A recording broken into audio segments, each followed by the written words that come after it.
Bonjour à tous mes frères et sœurs. Mbote, Yenge, Kieno.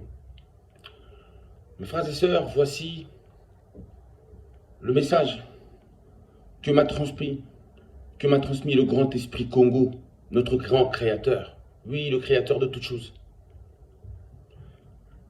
Voici le message que le grand esprit Congo m'a transmis pour vous. Voici le message que nos ancêtres me font passer pour vous. Oui, le message que nos ancêtres, que vos ancêtres font passer à travers moi. Écoutez, car les ancêtres parlent à travers nous. Ils parlent à travers nous. Dieu parle à travers nous. Dieu parle à travers notre esprit.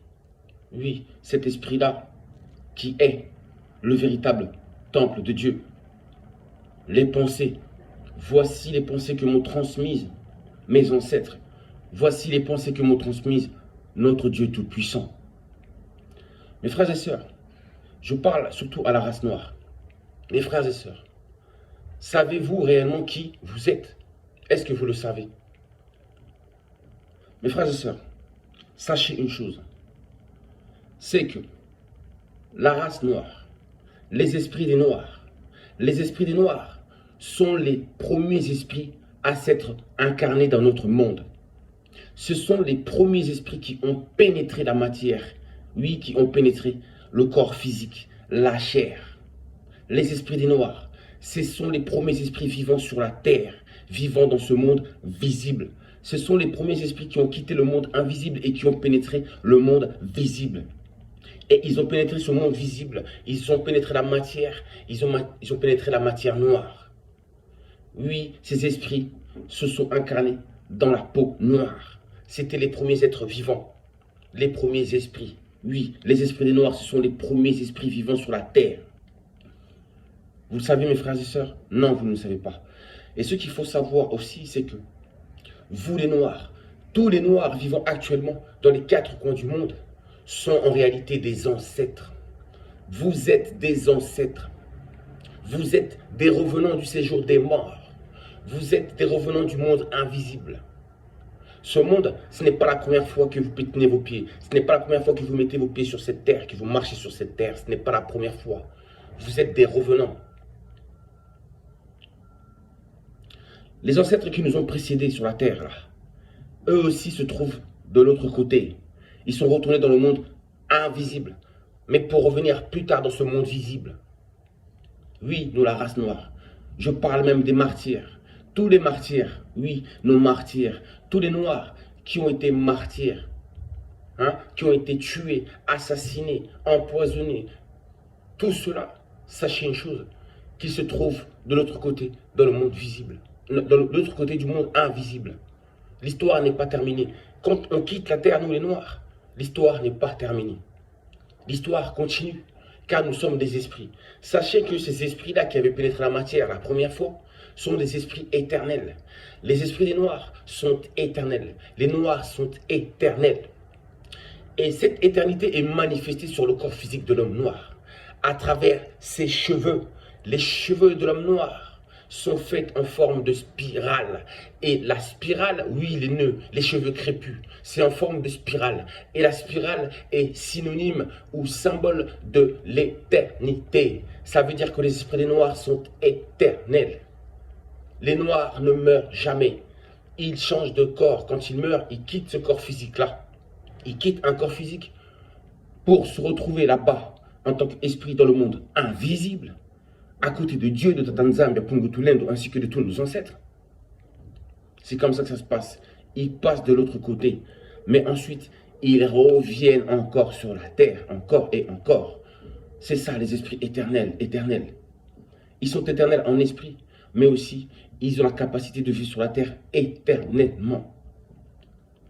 Le monde, l'histoire de la vie, c'est un passage du monde visible, du monde invisible au monde invisible. C'est un voyage entre les deux. Nous franchissons la première porte qui nous emmène sur la terre. Ensuite, nous franchissons une porte pour retourner là-bas dans le monde invisible. Mais à la base, nous les Noirs, nous sommes tout d'abord des esprits, des consciences, des pensées. Et ces pensées-là, ces esprits-là, ces consciences-là ont la capacité de pénétrer la matière autant de fois qu'ils le veulent.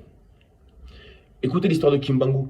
Maman Vita Kimpa était enceinte, elle portait un enfant dans son ventre. Cet enfant dans son ventre, c'était Kimbangu lui-même.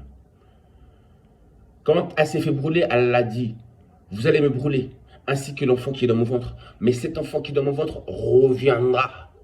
Il sera le sauveur, il sera le grand esprit révélateur de la race noire. Bah, Koko na biso.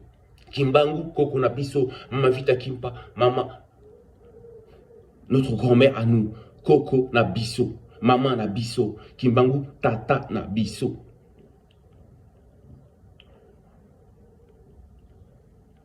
Vous avez vu donc, à travers cette histoire-là, Maman Vita Kimpa a démontré que cet enfant-là, Kimbangu, était venu une fois, il a été brûlé, mais qu'il reviendra encore. Et ensuite, Kimbangu, quand il est venu, selon ce que sa mère avait annoncé, Maman Vita Kimpa, lors de sa première venue, quand Kimbangu est venu lui-même, il l'a dit encore, je reviendrai. Et je serai ce roi divin Congo. Et je viendrai pour guider mon peuple. Je reviendrai pour finir et terminer ma mission. Donc à travers là, cette histoire-là, il nous a démontré cette éternité, cette possibilité pour l'homme noir de pouvoir se réincarner de nouveau sur la terre. Oui, gloire à nos ancêtres vaillants. Gloire à nos ancêtres vaillants. Donc, vous avez vu ça? La capacité de... Et ensuite, si vous allez encore plus loin, vous allez comprendre. L'histoire de Osiris, Isis et Horus. C'est quoi le truc? Horus, à la base, je vous explique ça sur ce point de vue-là. Pour vous dire quoi? Isis et Osiris étaient en couple. Seth, le frère, soi-disant, de Osiris, a tué Osiris. Osiris est parti, est mort. Mais ensuite, il est revenu. Il est revenu dans le ventre de sa femme en tant que Horus. Et quand il est revenu en tant que Horus, il s'est vengé tout simplement de Seth. Et il a vaincu Seth. Donc, à travers ça, déjà, cette histoire de l'Égypte antique, déjà, ils essayaient déjà de nous démontrer justement l'éternité. L'éternité de la race noire. La possibilité qu'avait l'esprit habitant dans le corps noir de revenir sans cesse sur la terre. Donc, Osiris, c'est bien la personne d'Horus. Horus est Osiris lors de son second retour sur la terre. Les ancêtres le savaient déjà ça, ils le savaient. Ils le savaient encore mieux, même dans les temps les plus reculés, même bien avant l'Égypte antique. Car n'oubliez pas que l'histoire de la race noire ne commence pas en Égypte antique.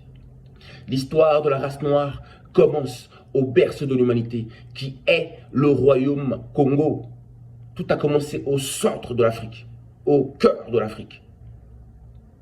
C'est là que se sont incarnés en premier ces premiers esprits-là. C'est là-bas, au royaume Congo, que se sont incarnés les premiers esprits dans la matière. Oui, dans la chair de l'homme noir. En tant qu'enfant du soleil. Oui, cet enfant-là brûlé par le soleil. Car du soleil, il a reçu de la mélanine. Du soleil, il a reçu l'intelligence. Du soleil, il a reçu la puissance, la connaissance, la souveraineté, la majesté. Il a tout reçu. Le soleil nous donne tout. J'ai dit, quand le soleil est dans son côté, clément, gentil, généreux, le soleil nous donne tout. Mais quand il est en colère, là c'est autre chose. Et actuellement dans le monde, vous avez bien vu que le soleil est en colère. Pourquoi? Le soleil est en colère car c'est le grand esprit créateur de toutes choses qui est en colère. Et sa colère se manifeste à travers ce soleil, à travers les éléments, à travers l'eau, à travers l'air, ainsi que la terre. Vous avez vu les tremblements de terre qui est actuellement partout autour du monde. Vous avez vu un peu tous les fléaux, hein, toutes les catastrophes naturelles qu'il y a actuellement dans le monde. Tout ça, c'est la volonté de Dieu. C'est la volonté du grand esprit Congo, ainsi que la volonté de ses enfants. Oui, ces esprits noirs. Car n'oubliez pas ces esprits noirs-là, qui étaient dans l'invisible. Ils étaient à côté de Dieu. Et ensuite, ils sont venus se manifester dans la chair, dans ce monde. Oui, mes frères et sœurs, nous sommes des esprits tout-puissants à l'image de notre Dieu. Nous sommes des esprits créateurs à l'image de notre Dieu. Donc, cette situation mondiale-là, elle est créée par les esprits des Noirs, par les pensées des Noirs. Car les Noirs ont dans leur tête des pensées de libération, d'indépendance, Les pensées des Noirs en ont marre. Les Noirs en ont marre de souffrir, en ont marre d'être oppressés, en ont marre de l'injustice. Et de ce fait, leurs pensées ont changé.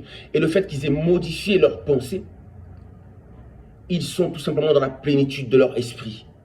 Ils commencent à atteindre la plénitude de leur esprit, c'est-à-dire la plénitude de leur puissance, à travers l'éveil, à travers le changement de pensée. Les Noirs, nous sommes les premiers esprits. Et nos esprits sont éternels. Vous devez le savoir, mes frères et sœurs, vous êtes éternels. Si aujourd'hui vous partez, vous reviendrez. Vous reviendrez, c'est sûr et certain. Car déjà, j'ai bien dit, nous sommes la spirale. Nous sommes la spirale. Nous sommes la continuité. Nous sommes des esprits éternels. C'est pourquoi il y a des vidéos où je disais, voici le retour des éternels. Voici le retour des dieux. Pourquoi? Car vous tous là, vous êtes des ancêtres réincarnés de nouveau sur la terre. Vous avez toujours voyagé sur la terre, si vous avez compris ce principe-là. Donc ça veut dire que vous êtes, vous, des ancêtres aussi. Vous êtes des ancêtres dans le monde visible. Et à l'heure que je vous parle, il existe aussi nos ancêtres là-bas dans le monde invisible. Leurs esprits sont toujours là-bas de l'autre côté. Et ils peuvent décider de revenir ici quand ils veulent. C'est ça l'histoire de la race noire. Ça veut dire que nous sommes nos ancêtres. Nous sommes nos ancêtres nous-mêmes. Nous sommes des ancêtres qui sommes justement revenus sur la terre. On s'est réincarné de nouveau, mais toujours pour continuer justement l'évolution, pour continuer l'histoire de la race noire. D'autres fois qu'on était venu, l'Afrique, la race noire était en bonne situation, n'était pas oppressée. On a vécu des bons moments ici sur la terre. Mais cette fois-ci, nous sommes arrivés dans une période, dans une génération où notre race est en train de souffrir, où le peuple noir est en train de souffrir. Nous sommes arrivés dans un temps où c'est le moment de délivrer la race noire. Le moment est venu de terminer ce travail-là de la délivrance de la race noire.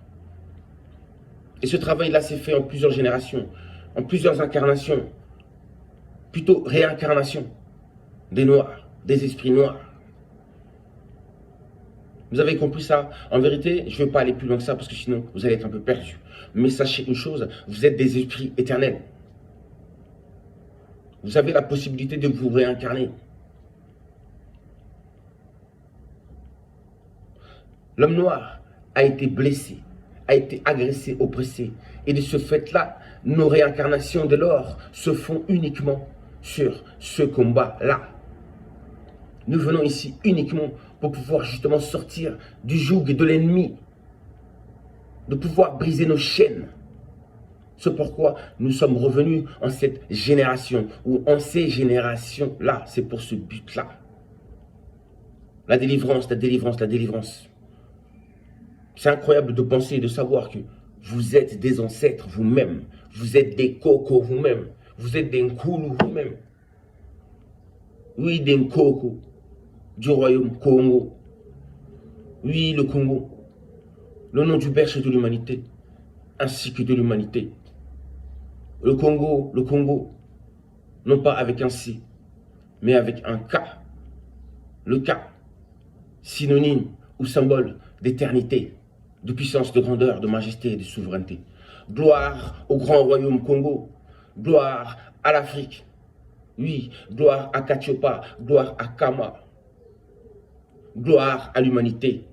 Car n'oubliez pas, les premiers noirs qui ont vécu sur la terre étaient les premières créatures de Dieu sur la terre. Et ces premières créatures-là, le monde leur appartenait. Le monde à l'époque a appartenu à la race noire. Le monde a toujours appartenu à la race noire. Et jusqu'à aujourd'hui, le monde continue toujours à appartenir à la race noire. Même si on nous fait croire que nous sommes étrangers ici et là. Le monde nous appartient car nous avons été les premiers. Et comme on dit, les premiers seront les derniers et les derniers seront les premiers.